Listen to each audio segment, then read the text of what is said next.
na nandito, kasama po natin. Pinoproteksyonan ang Senado.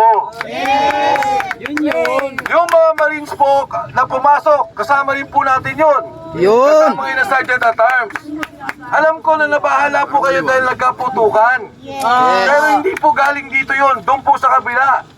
At dahil po yun sa proteksyon na ginagawa ng Senate Sergeant at Arms. Kasama ang mga Marines. Kaya po yung mga kapulisan natin dito, mga kakampi po natin yan. Katunayan po, si Senator Bato mismo, yung kanyang opisina, tumutulong po na pakainin yung ating mga kasama. Alam ko po, nagutom kayo. Pagod na rin po kayong lahat. Pero magtimpi po tayo, dito po tayo magsama-sama, patuloy po natin bigyan ng proteksyon.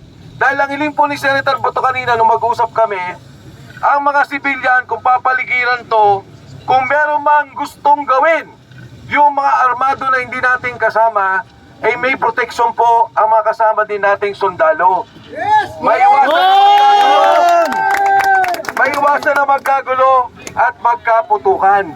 Kaya mga kasama, sa ulitin po, no? Alam ko, gutom kayo, may darating naman na pagkain, huwag kayong mag-alala. Si Kuya Park, kaninang hapon, nandito ako tulog, pagod na pagod. 2 araw na po yan natutulog dito at yung ating mga kasama, alam ko pagod kayo lahat. Pero ang pakiusap ko po yung mga pulis, Pilipino rin po yan, alam nila nangyari at kasama po natin sila. Nagbibigay proteksyon po yan sa atin. Muli po, nandito tayo, hindi lamang para kay Senator Bato, hindi lamang para sa institusyon ng Senado, nandito tayo para sa ating kinabukasan, para sa Republika ng Pilipinas. Sa inyo lahat. Takbo naman kami dito. Tapos ito pa, bilisan nyo, bilisan nyo. Sabi niya, ano ba niya sa'yo? Si Atty.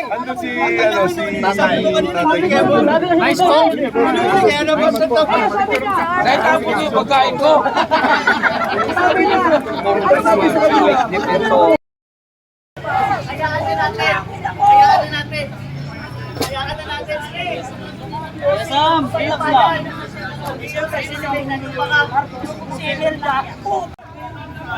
Dapat maunawaan natin lahat yan.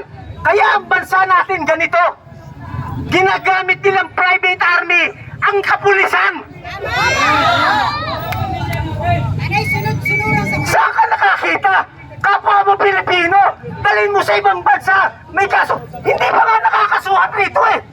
Ang mga Tagalog. Si Senator Bato, pag kinasuhan rito at dito ay natulan, payag siyang makulong dito sa bansa natin. Yes, payag siya. Wala pang kaso rito eh. Itutunover mo sa ibang bansa. Anong pinagkaiba mo sa isang makapili?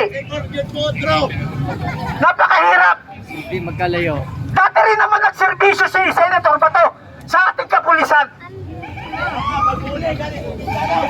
Alam ng ating mga kapatid na kapulisan, ang damdamin ni Senator Bato de la Rosa. This is not about personality. Kung nagagawa nila sa presidente yan, nagawa nila sa senador, pwede nilang gawin sa ordinaryong mamamayan. Eh kung bumaliktad ang sitwasyon, ang Panginoon Diyos, kahit wala tayong gawin, pag gusto na niya mangyari, mangyayari ang lahat. Kagaya ng pagpapalit ng majority sa Senado. Yes.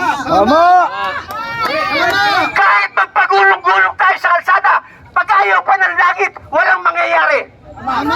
Pero ito yung pagkakataon, sinasabi na ng langit, bawiin nyo na ang inyong gobyerno. Huwag kayong matatakot. Ang mga kapulisan, kakampi natin yan. Hindi kayo kailangan magalit sa kanila. Ang ating kasundaluhan, kakampi natin. Hindi lang sila pwedeng mauna. Bawal! Bawal! Marami silang kakaharaping problema. Ang iniintay ng ating kapulisan, ng ating kasundaluhan, 1 milyon sa NCR, 1 milyon sa Visayas, 1 milyon sa Mindanao, tapos ang laban. Kaya ako'y nananawagan, 3 araw na kami, dito kami nag-i-stay, natutulog sa sasakyan, nagdadasal, na sana yung ating mga kababayan makising na. Saan ka nakakita Mali na kinakampihan pa ng iba. May bayad eh. Kahit ibinoto natin yan, si BBM, may nakita kang mali, hindi ka ikpalan.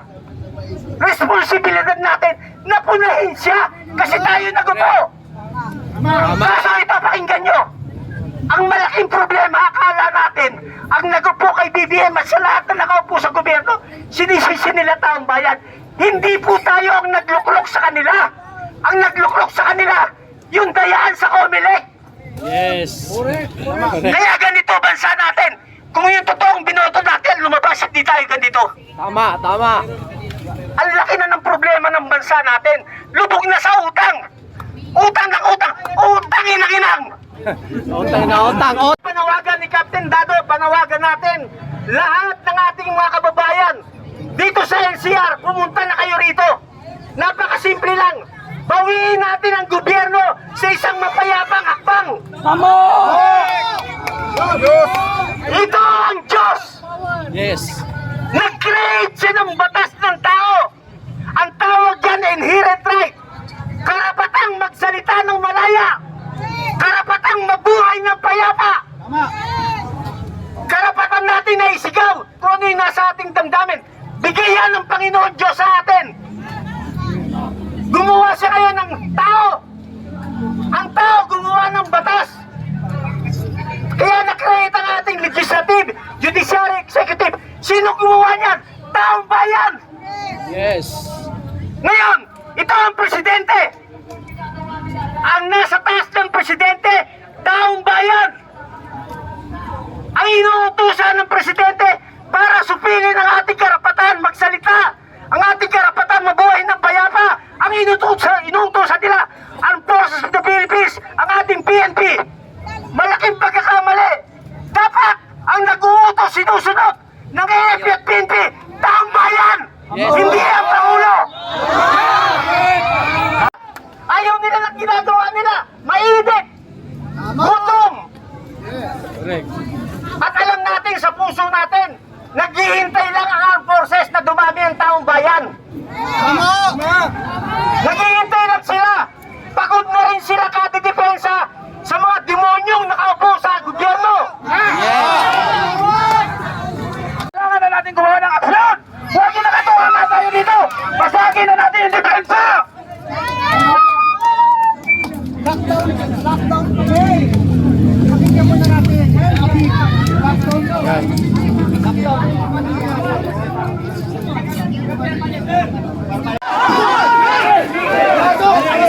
Wala